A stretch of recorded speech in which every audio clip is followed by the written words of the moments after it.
Coucou mon amour. On va où? Punta Delgada. Avec une superbe journée, soleil, pas de pluie. Ouais.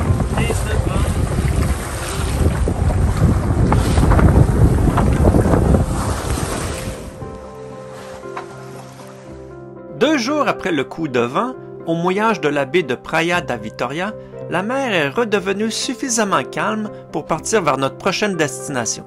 Suffisamment calme pour toi mon amour. Mais il ne faut pas oublier de dire que nous avons une houle croisée de plus de 2 mètres de chaque côté. On n'est pas les mignons, hein? Bon, ça y est, notre toute première nuit.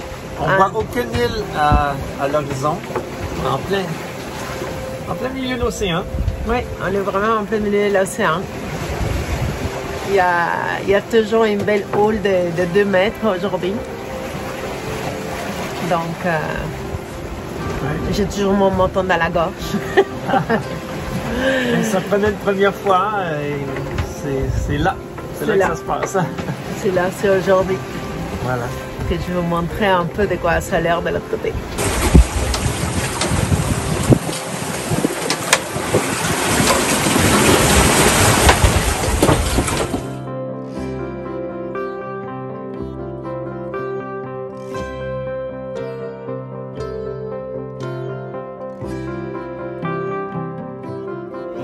Oui, le soleil s'est couché à l'horizon. On voit juste les dernières lueurs, peut-être pour la dernière demi-heure. Et après, les étoiles. C'est les étoiles qui nous attendent. On va voir. Oui, notre première nuit. Raconte Damien comment ça a été. Bonne nuit. Savez-vous quoi? Pour notre première nuit en mer, on a vraiment été gâtés.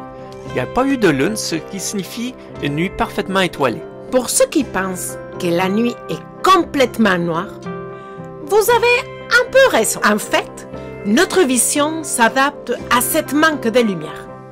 On a découvert aussi la bioluminescence dans la mer.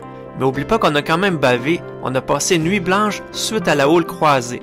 C'était vraiment comme être dans une machine à laver toute la nuit.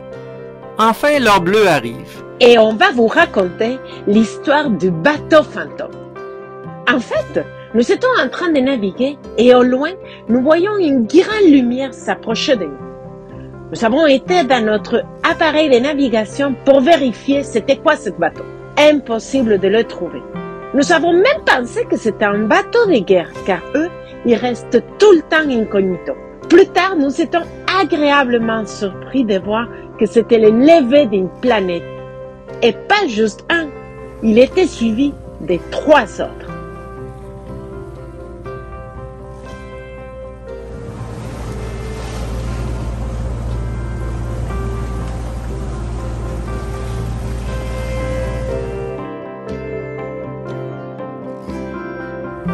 Est-ce que vous savez qu'il y a une demi-heure d'écart entre l'heure bleue et le lever du soleil?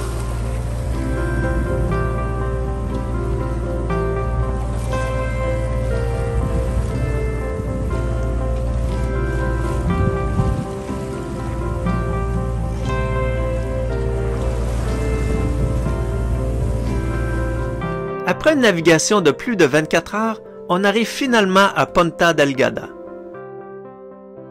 Premier arrêt obligatoire à Punta Delgada, ces magasins de sardines tellement colorés. C'est à Punta Delgada qu'on s'est donné rendez-vous avec Philippe Etienne. Ensemble, on va faire une flottille de 2 voiliers pour la grande traversée de l'Atlantique. Mais on voulait quand même prendre le temps de visiter un peu. Fais pas le tour. Est-ce que tu touches Est-ce que tu touches la main de Tristan? Non, il touche. J'arrive! Il manque toi, chérie. Allez! J'arrive!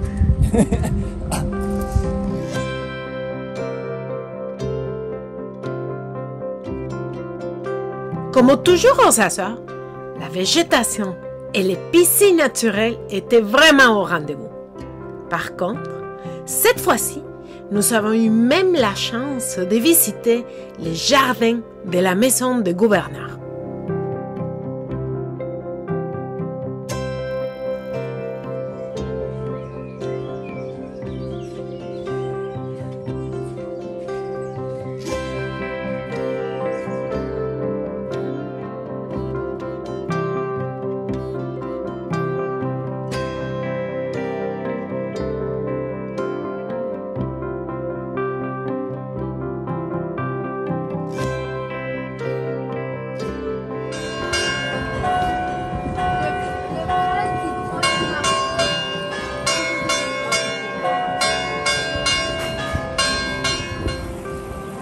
Coucou mon amour. Allô. C'est comme. Patin aligné pour la première fois. Finalement, hein, on a pu sortir, nous, patins.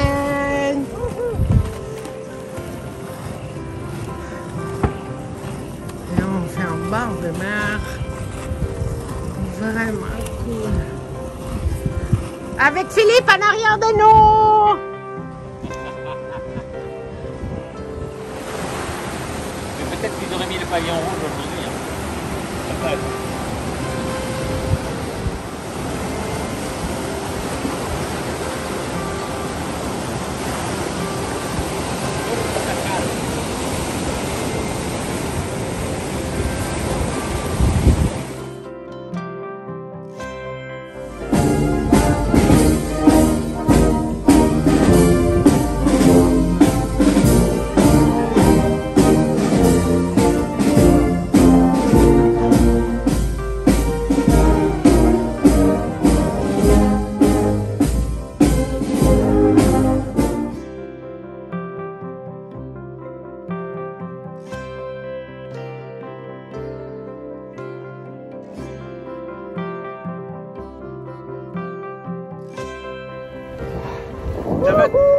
De retour d'une belle randonnée.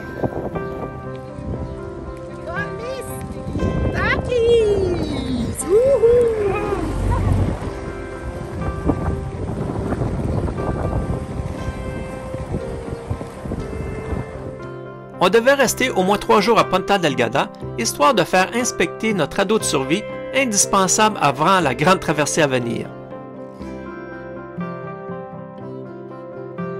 Et dans cette attente bien involontaire, nous avons découvert notre chariot préféré à Ponta Delgada.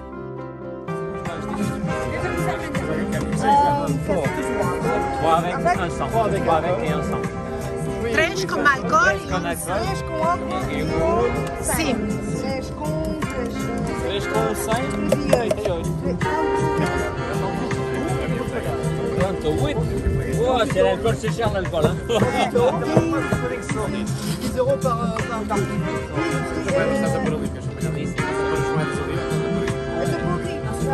Ah, quand même, hein?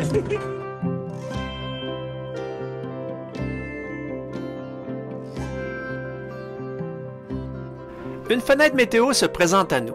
Allons faire nos provisions avant le grand départ.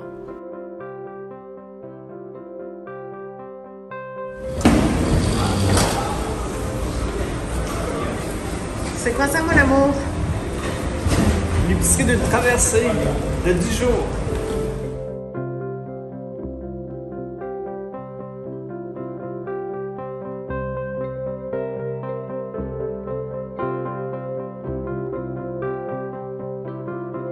Le matin de départ, nous sommes février. Pour nous détendre, faisons un shooting photo. Question d'immortaliser ce moment historique d'une traversée de plus de 10 jours.